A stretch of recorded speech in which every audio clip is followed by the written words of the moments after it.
Okay, part 2. I'm going to be just as clumsy as the first one, but we'll do our best. So I did this little thing.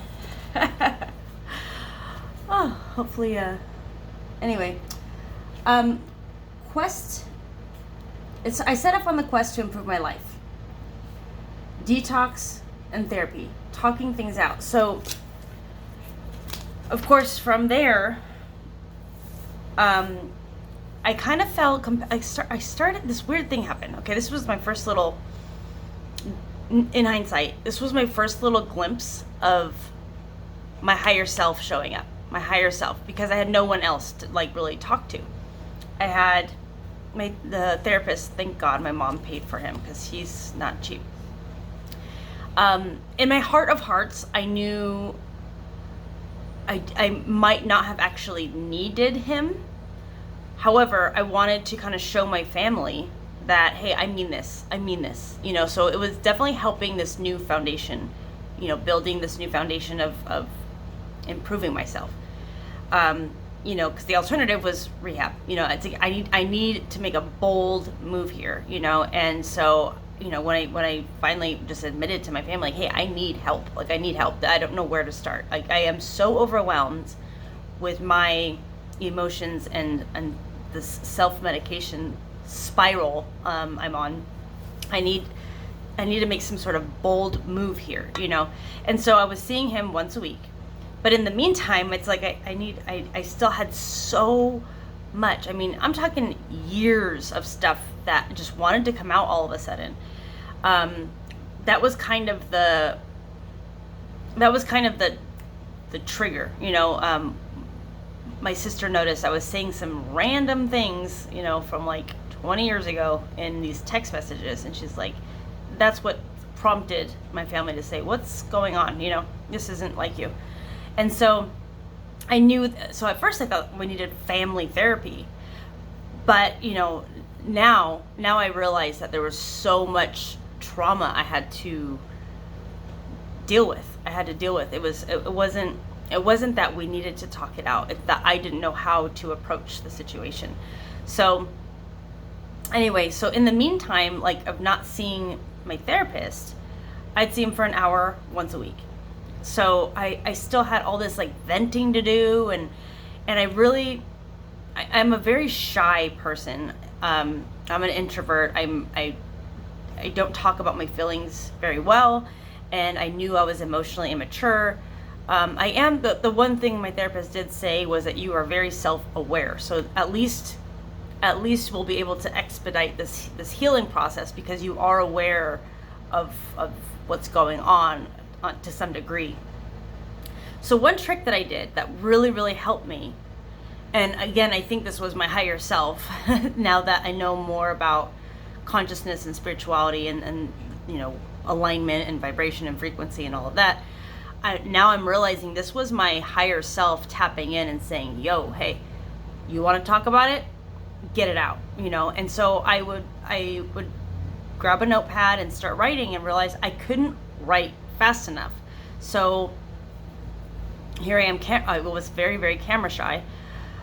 And I hadn't really seen myself on video before, except for maybe, I don't know, video with family or something. But I hadn't ever sat alone and just talked, just talk. Whatever it is that's on your mind, just talk. If it's something on a macro level that's bothering you, talk about it. If it's something that just happened today, talk about it. And so I found it very handy every time I wanted to just go drink a beer. My roommate's irritating me. Now I get irritated not as easily at all. Or I wouldn't put myself in the same situations that I would before.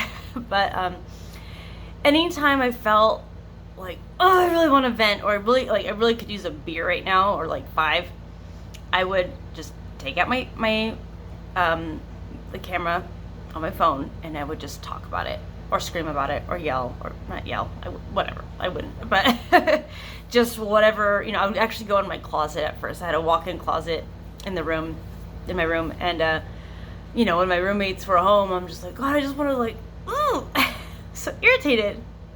I still have a couple of those videos. They're really funny. I remember one of them, I was trying to make the juices to do my cleanse, and they just kept going in the kitchen. And these guys were like never, I mean, they would go to Subway every day, and like the only reason they'd go in the kitchen was to get like ice or whatever. But they just kept going in there. It was really driving me nuts. I'm like, I'm trying to improve myself. So I went in my little closet and would like, yeah, and then so whatever. Very healing though, very, very therapeutic, because I had no one to talk to. So there's so many reasons why talking is therapeutic. But one of the reasons I love diaries or journals is because you can you see your growth. You see how much you're constantly evolving, you're constantly bettering yourself, especially when there's the intent to, if there's videos of you getting drunk all the time, there's no growth whatsoever. So what was really interesting to me was seeing these videos, a couple weeks later and being like, oh my gosh, I've grown so much. I wouldn't have gone about it that way, or I would have set boundaries, or I would have said, hey, Marcus, I'm gonna go make juices, for an hour. Do you need anything from the kitchen? I would have just approached things differently. So there's a lot that you're like, okay, so there's these little mini lessons you're learning along the way too, So anyway, it's a little embarrassing at first, but you get over it. And so I would do audio journals daily. I would, at first I was doing them 3, 4, 5 times a day. Just 5 minutes, 10 minutes. And like, I remember thinking at 10 minutes, like, God, this is getting long, but it's like, whoa, it's okay. I had stuff to say, and there's no one judging me, that was a constant battle, just always feeling like someone was watching me or someone was judging me, and that was, I'm realizing, was just, it's all me judging me, we get through that. It's when you think about the reasons we're doing it, it's amazing. It's a great thing we're doing for ourselves. So anyway, so walking was a huge daily thing I would do, and I still try to do it as often as possible. I still don't think I do it enough. Like today, I'm like, oh, I wanted to do this because I was inspired to, and then I have a client coming, so I'm like, I don't know if I'm gonna have time. Probably not. But walking is the most amazing thing, and I actually did a video on just that, just walking.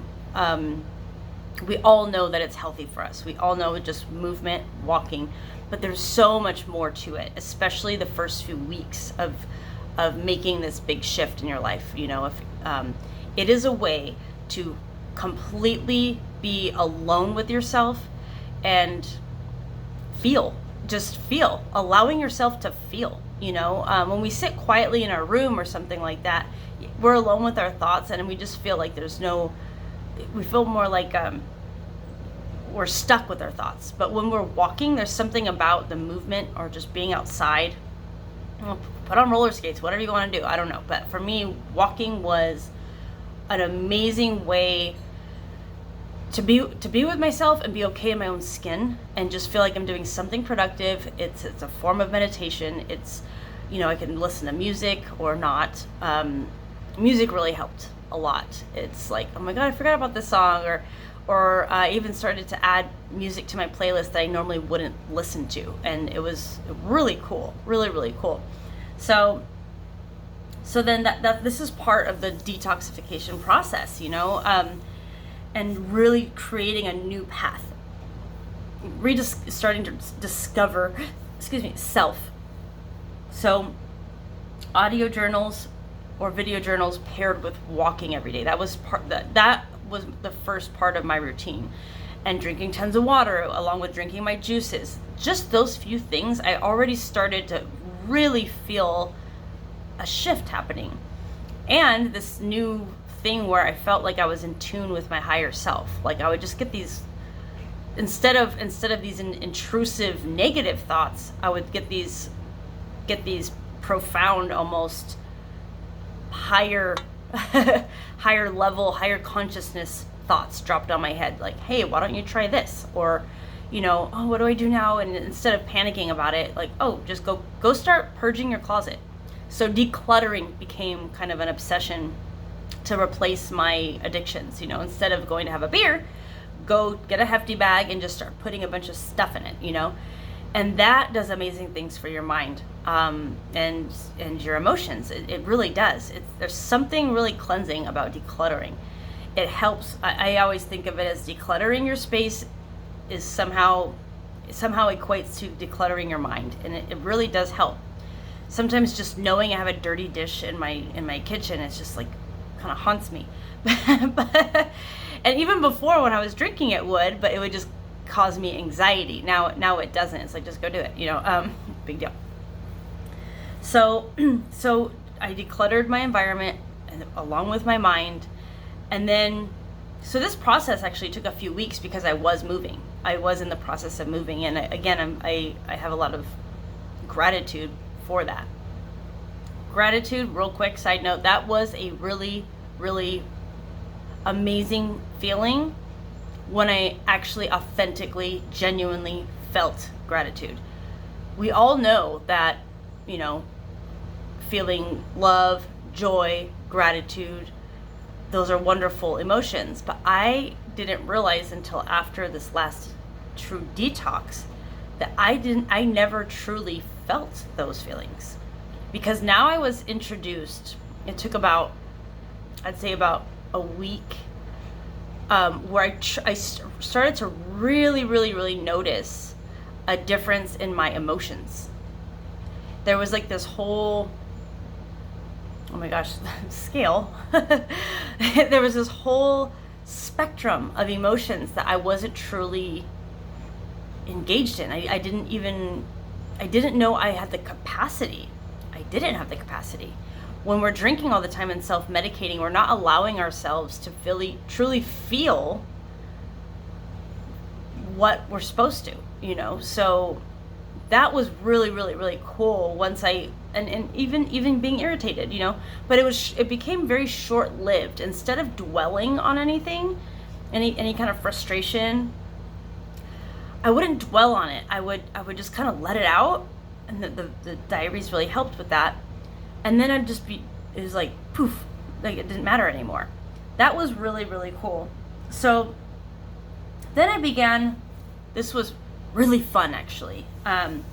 This was like 4 weeks in. So only 4 weeks in from being completely overwhelmed, not knowing what I was doing with my life, being completely depressed, scared shitless. Going from that to only 4 weeks later, so May 1st was my official, like, I'm changing my life, even though I had to start a couple days. May 1st was like, this is it. By June 1st, I was moved into my new place. I'm still here, and I absolutely love it. I just signed another lease a couple months ago, and I absolutely love this place. This isn't even just like, oh, I just ended up here. It just kind of like, and it wasn't easy to get. However, I had in me for the first time in years more determination and ambition than I've had in a very, very long time. So I had this energy and clever ways to negotiate and clever ways to get in there. I knew I belonged here. There was this overwhelming sense of belonging. Like, I belong there. That is my sanctuary. That is my rehab. That is my place where I'm going to transform. It's got to be there. Not only did I find a wonderful place, but it's alone.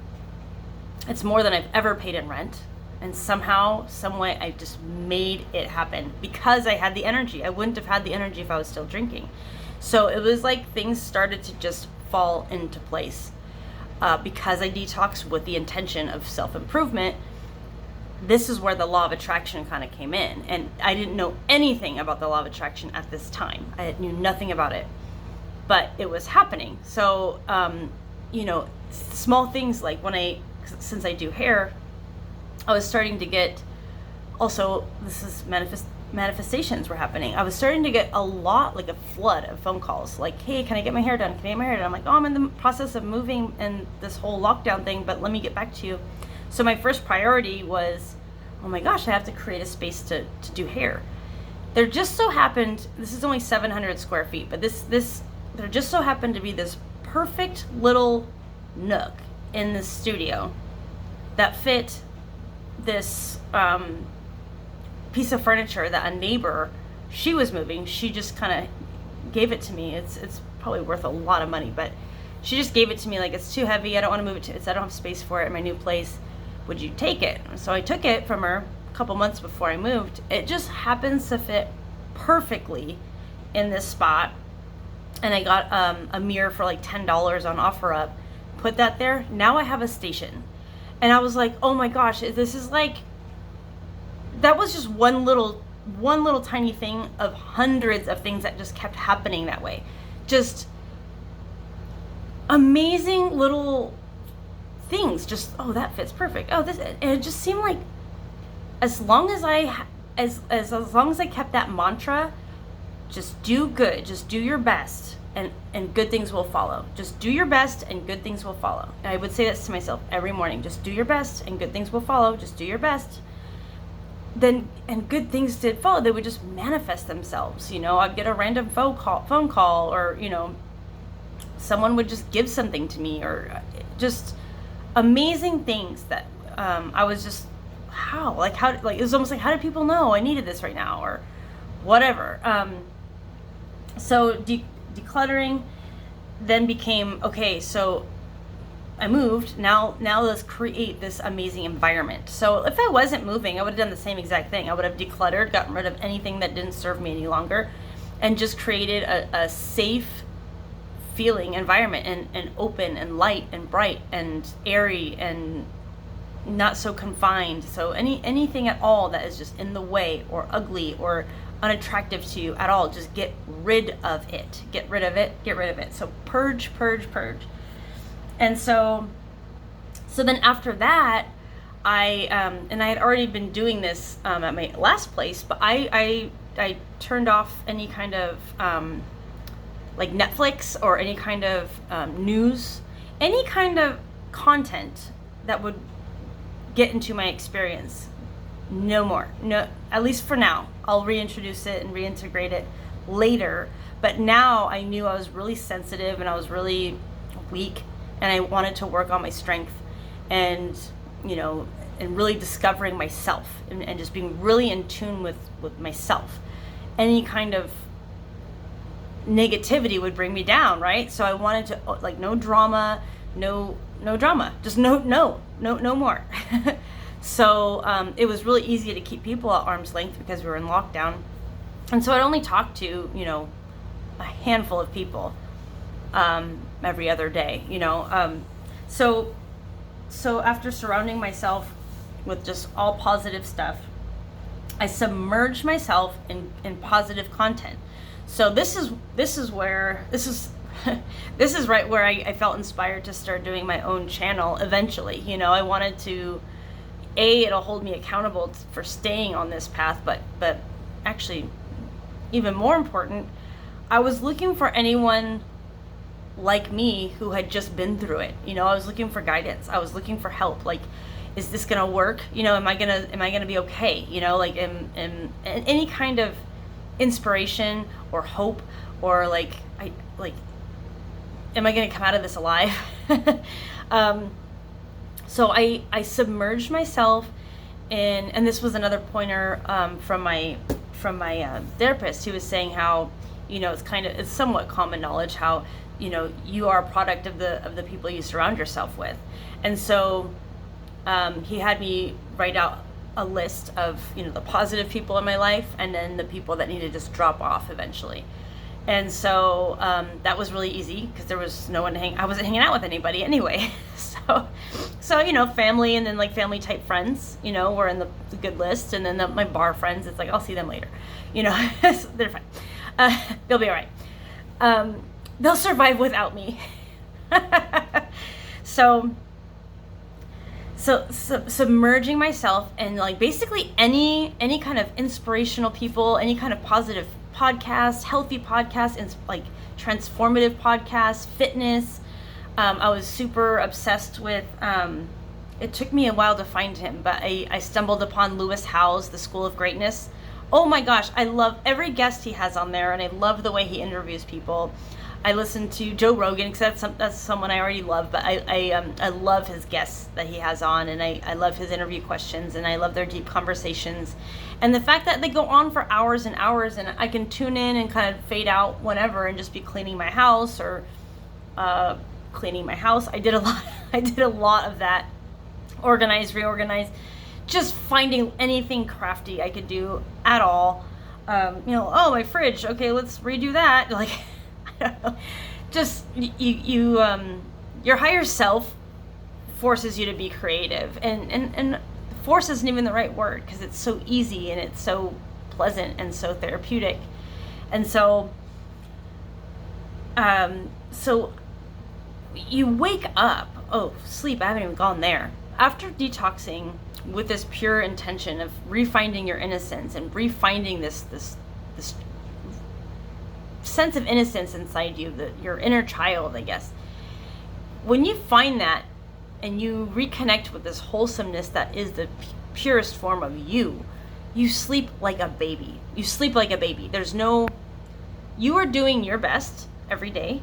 So there's nothing to lose sleep over.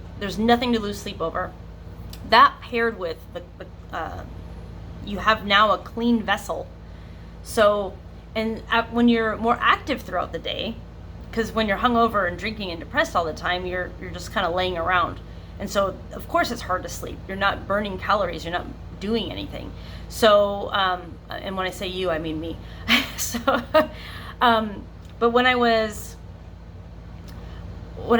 clear, this vessel was clear, this temple was clear, I slept like a baby. And it was because I remember one day on my Fitbit before I moved, or while I was moving, I had gone 10 miles in my own house. My therapist didn't believe me. I'm like, I swear, maybe my thing was off. But I know because I know from serving and bartending, I can do like 4 to 6 miles in a shift. But I had gone I pulled a double.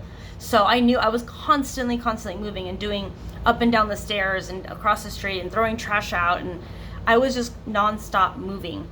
And so at the end of the day, it's like I did my best and I did a beautiful job, and I had lots of wins today. So you're proud of yourself, you feel clean, you feel innocent, you feel wholesome, and you sleep like a baby, and it is wonderful. So you wake up inspired, and so now you've got this brand new wonderful cycle. Like, what can I do today? My diaries became more like, oh, so today I'm going to do this, I'm going to do that, and I started to see this new version of me coming out, So submerging yourself in all goodness, your 5 friends that you're a product of don't have to be physical friends. That was a huge epiphany for me. Like, oh my gosh, they could just be people that inspire me, or famous people, or doctors or professors that talk about whatever I'm interested in, or an old actor. Like, I love Charlie Chaplin, and maybe watch some of his old whatever, anything at all that interests you, that is uplifting and innocent, innocent fun. I started to rediscover what innocent fun is, and I definitely want to do a video on just that, like all different ideas, because at first I didn't even know where to start. I'm like, I don't even know what's healthy, clean fun anymore, especially during lockdown. I can't go bowling, I can't go golfing, I can't go to the beach. There was a lot of stuff that I couldn't do, so yeah, I definitely want to do that. But I'm gonna leave this. I'm gonna show this one more time. This is kind of blurry. Let's see if I can.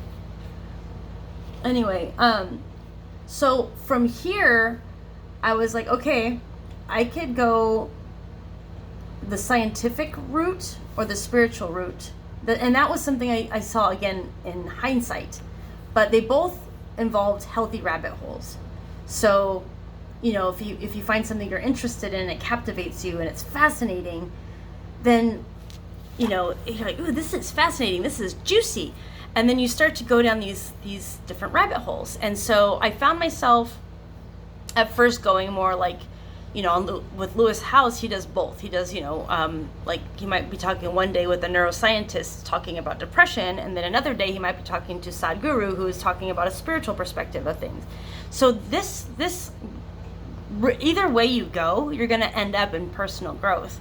You're going to end up with all different ideas, juicy ideas of how to improve yourself. And there's so much hope. And it really made me realize how alike we all are at the end of the day. Us humans all have the same battles, the same confidence issues and self-worth issues. And it was really, really comforting and inspiring and fulfilling finding all that juiciness, and taking notes, and I mean, then you'll get different. Ooh, I want to read that book, whatever book that guy wrote. I'm going to order that, and so, and the next day I couldn't wait to learn more. So you become this sponge, that this thirsty for knowledge sponge. I felt like a teenager again, all over, but this time I'm not a teenager going to high school, that has to lean on my parents for things. Now I have my own will. I can do whatever I want. I can earn my own money.